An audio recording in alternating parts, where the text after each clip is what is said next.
Okay, hi everyone. I met Stephane this afternoon, and I somehow missed the emergence of Maestrano, which I think became public, you launched the public in January? Yes, Not correct. listed, just launched. And prior to that, you were doing about over a year of development, is that right? Correct.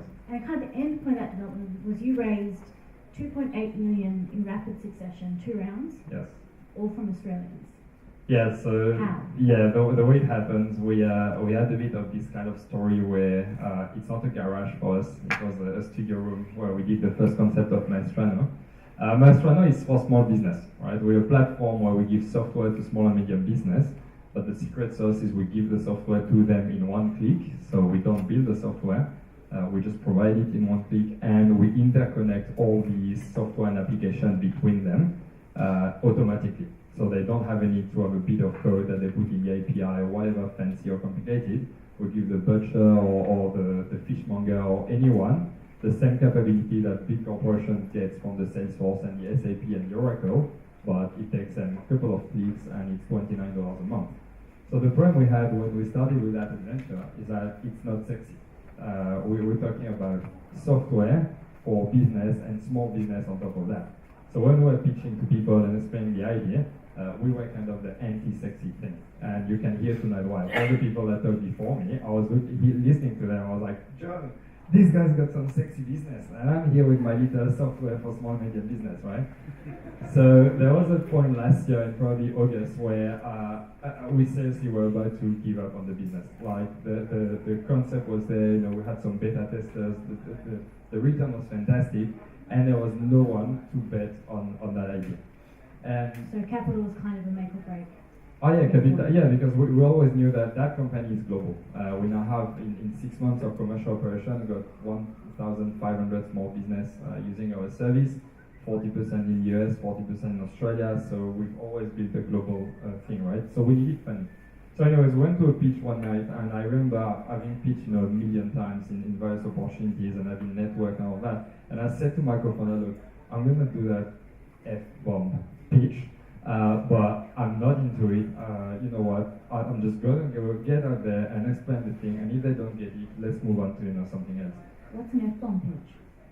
F-bomb, well, that's F-word, You swore in the pitch. No, I did not. I swore before to avoid swearing during. So we did that pitch. I'm sorry, just tell us how that works. Well, I was Is it a really... particularly aggressive pitch? No, it wasn't aggressive. I think it was, how when you taught to pitch, because obviously I'm a first-time founder, so I didn't know how to pitch. So I went to the whole session that you've probably all done, and you were told, explain the problem. And so this is the story of Joe. Joe has an issue, blah, blah, blah. Okay, fair enough. And then what's the solution? Oh, and then he discovered Maestrano. How beautiful. And then his life changed. And we all do the same pitches over and over and over again, right?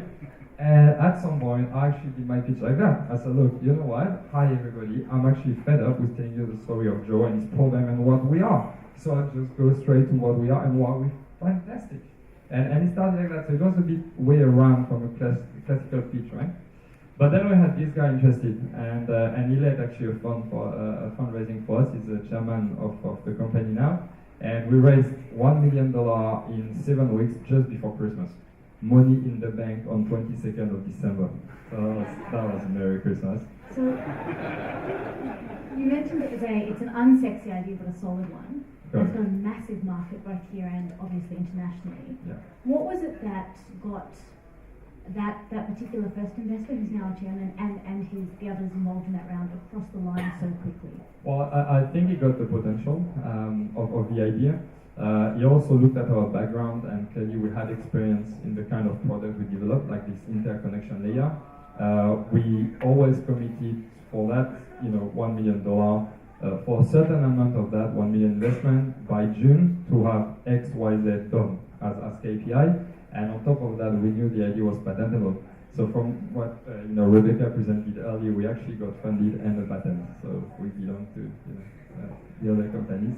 And that's it. And I think we committed to that. And when we did our second fundraising in July, this one took us literally 6 days. Because we went back to our current investors, say, hey guys, we got great feedback from the US market, half our customers almost, we need to expand there. this is how we're going to expand. So, you don't tell investors, you know what, I'm going to go to the US and I'm going to put a little bit on AdWords and on TV, right? And that's it. I'm in the US, aren't I? So we arrived with a proper plan and we said, that's what we're going to do, that's how we're going to measure.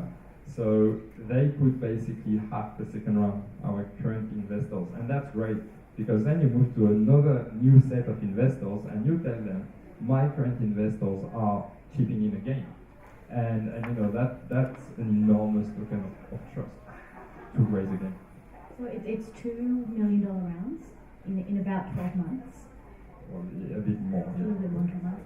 In terms of, I guess, the position you're in now, how long a runway do you have until you would either need to be profitable or to raise money again? Alright, so profitable, we're very clear. That's one thing that, if I may, but I'm not that experienced, but I would advise people to be very clear on your exit strategy, clear as well on the profile of your company.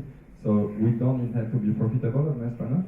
We do intend to be, well, ever, I don't know, but that will be someone else's concern. So not for a bit. Not for a bit, and I mean, we're being honest. We're saying it's a company that will generate revenue, and we are trying to have sufficient revenue, hopefully, to raise a big chunk of money next year.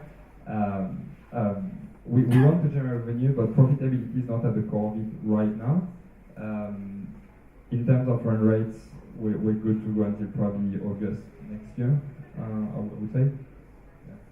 And I guess in terms of that, building up to that big chunk of capital you're hoping to raise next year, what did you set KPIs that you'd like to be, like if you've got, I think, 1,500 customers in 6 months, when you go for that next big round, where do you need to be? In that case, it's very simple. Matt's keynote at the beginning was actually really good, and I hope you guys got everything he was saying, because it's true. So for us now, it's purely financial. It's when we hit, the financial target that we've set ourselves in terms of revenues, then we're going to go for the next fundraising. So, yeah. And that, I guess, going back into Matt's talk, that next round, will that be with angel investors or venture capital investors or a listing? What's the plan there? Look, only God knows, if I may say. But one thing is sure, we avoided so far. We managed to raise really quickly at a really good company valuation. We've managed to stay away from the big VC, term sheets and preference shares and internal rate of returns and the whole list of miseries that fall upon you when you get the VC. Having said that, if there are VCs in the room, I still love you guys. Don't take it badly. It's a way it is, right? It's a game. But if we can potentially gear towards raising money on the market, I think that'd be our preferred choice. Which, by the way, if I may on that, for the VC communities and everyone, it's a bit of a shame, because we're talking about groups. It's their job to give money to ideas. And yes, when you invest in something, sometimes it fails and you lose your money.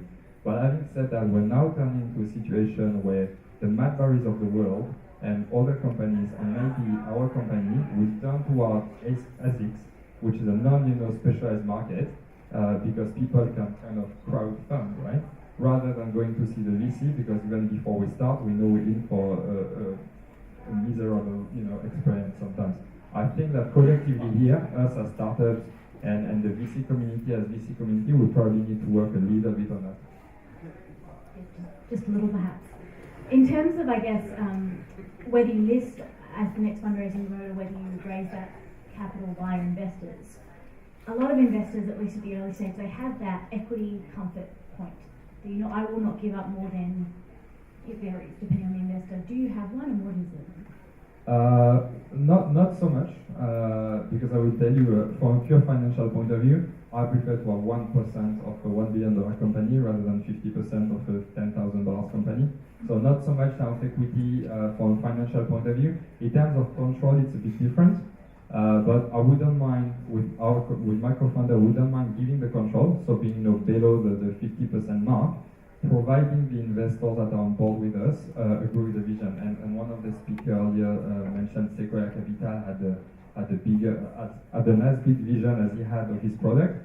If we get that kind of investor on board and we know we align with the vision, then I don't mind the equity we give away.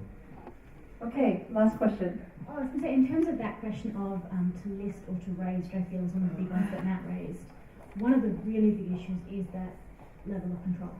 and I was talking to the Xero founder and Australian CEO last night, and they were pretty upbeat about it, but it's definitely a challenge to bring, to be a public company in such a competitive space, but also to have to bring so many people along with you and everyone has an opinion and it's a lot of people's money.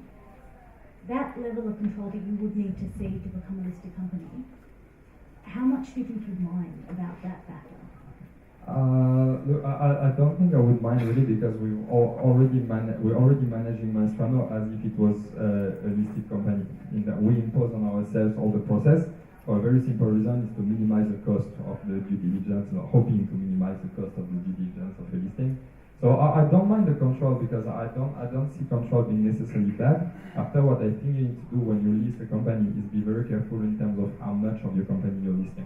Because if you list 10 or 15 or 20%, then you still have a fairly easy way, to control where the business is going. If you start listing more than 50% of your company, then the market kind of decides for you. So you'd be looking at a partial listing? Absolutely. Well, I think we have quite a few lessons in all of these tech chats. Wouldn't you agree?